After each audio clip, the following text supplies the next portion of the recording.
प्राचीन काल में मद्र देश के राजा अश्वपति अपनी पत्नी मालवी के साथ धर्मपरायण जीवन व्यतीत कर रहे थे। वे बहुत ही पराक्रमी और न्यायप्रिय राजा थे, लेकिन एक ही दुख था कि उनकी कोई संतान नहीं थी। संतान प्राप्ति की इच्छा से उन्होंने 12 वर्षों तक भगवान सूर्य नारायण और देवी सावित्री की कठोर तपस्या की। उनकी भक्ति से प्रसन्न होकर देवी सावित्री ने उन्हें दर्शन दिए और कहा, राजन, तुम्हारी तपस्या सफल हुई। तुम्हें एक दिव्य कन्या प्राप्त होगी जो बुद्धिमान, रूपवती और तेजस्विनी होगी। कुछ समय बाद रानी मालवी ने एक सुंदर कन्या को जन्म दिया। कन्या का नाम देवी सावित्री के नाम पर रखा गया। सावित्री का रूप, तेज और बुद्धि इतनी अद्भुत थी कि कोई भी उसे देखकर मोहित हो जाता, लेकिन उसकी अलौकिक सुंदरता के कारण कोई भी राजा या राजकुमार उसके लिए वर बनने की हिम्मत नहीं कर पा रहा था। जब सावित्री विवाह योग्य हुई तो राजा अश्वपति ने स्वयंवर आयोजित करने का विचार किया, लेकिन जब कोई भी योग्य वर सामने नहीं आया तो राजा ने सावित्री को स्वयं योग्य वर खोजने की आज्ञा दी।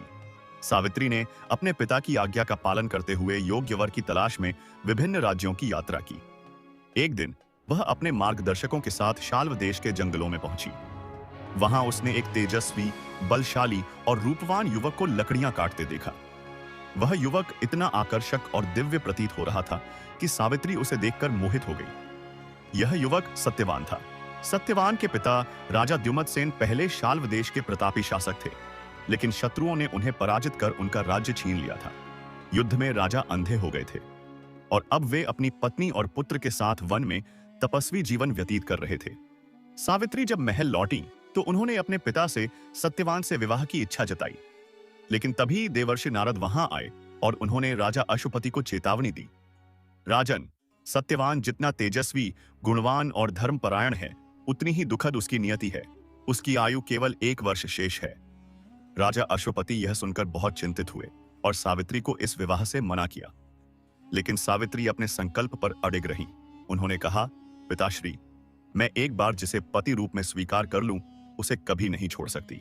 सत्यवान ही मेरे पति हैं और मैं उन्हीं से विवाह करूंगी। देवर्षि नारद सावित्री की दृढ़ता और पतिव्रता धर्म से प्रभावित हुए। राजा अश्वपति ने भी उनकी इच्छा के आगे सिर झुका दिया और सावित्री का विवाह सत्यवान से संपन्न हुआ। सावित्री विवाह के बाद अपने सास ससुर के साथ वन में रहने लगी। उन्होंने अपने ससुर की सेवा बड़े प्रेम और भक्ति भाव से की, लेकिन उनके हृदय में देवर्षि नारद की भविष्यवाणी हमेशा बनी रही। जब सत्यवान की मृत्यु का दिन निकट आया तो सावित्री ने 3 दिन का कठिन व्रत और तपस्या की। उन्होंने पूरी रात जागकर भगवान की आराधना की और अपने पति की दीर्घायु के लिए प्रार्थना की। जिस दिन सत्यवान की मृत्यु होनी थी, उस दिन सावित्री ने अपने पति के साथ जंगल जाने की इच्छा जताई।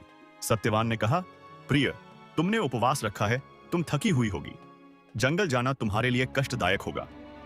लेकिन सावित्री अपने निश्चय पर दृढ़ रही और सत्यवान के साथ चल दी। सत्यवान लकड़ी काटने लगे, लेकिन अचानक उन्हें चक्कर आने लगे।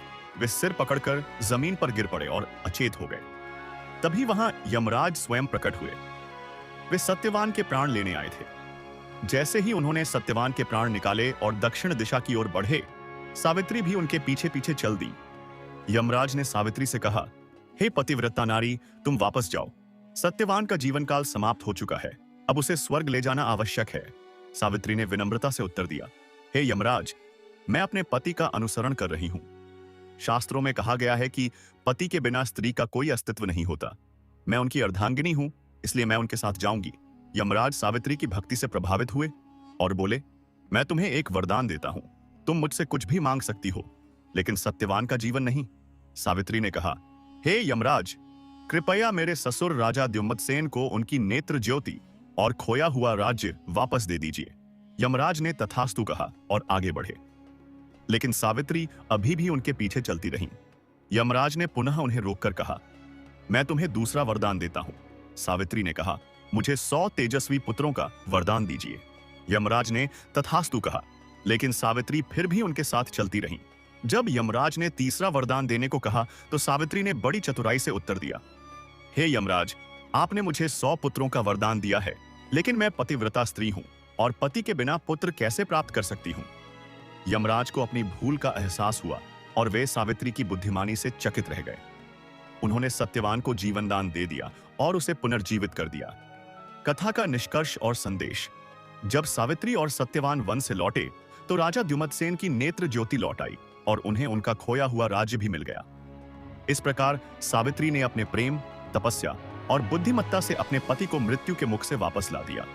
अगर आपको यह कहानी पसंद आई तो वीडियो को लाइक करें, कमेंट में अपनी राय दें और चैनल को सब्सक्राइब करना न भूलें। ऐसी ही रोचक कहानियों के लिए जुड़े रहें।